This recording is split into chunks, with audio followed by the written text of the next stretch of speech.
Sarà la Cinzia l'avversario della Nuorese nei 16esimi di finale della Coppa Italia di Serie D. La formazione di Genzano ieri pomeriggio ha superato in trasferta con un netto 3-0 il San Cesario. La sfida tra i verdi-azzurri e la Cinzia è in programma il 9 dicembre. Sulla base delle gare disputate ieri sarà la Nuorese a far visita ai laziali. Quanto ai verdi-azzurri, sono guadagnati la qualificazione rimanendo l'unica squadra sarda in lizza grazie a un ottimo secondo tempo che non ha lasciato scampo all'Olbia.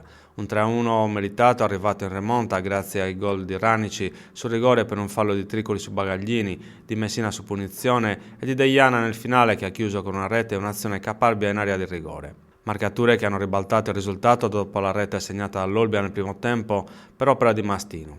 Una vittoria che i verdi-azzurri volevano fortemente per cancellare la sconfitta contro la Torres, che anche per le modalità con le quali è maturata, vede rigore dubbi e altre sviste arbitrali, aveva lasciato l'amaro in bocca al gruppo guidato da mister Marco Mariotti.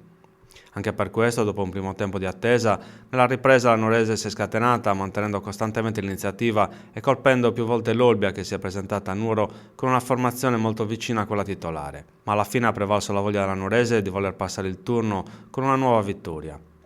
Alla società rimane la soddisfazione di aver eliminato tutte le formazioni sarde finora incontrate, vale a dire Lanusei, Castiadas e Olbia. Ora la Nuorese deve resettare tutto e concentrarsi sulla difficile partita che l'attende a Castiadas, dove troverà una squadra che vuole riscattare il pesante 5-0 subito domenica. Ma la Nuorese vista contro l'Olbia sembra in grado di giocare per vincere.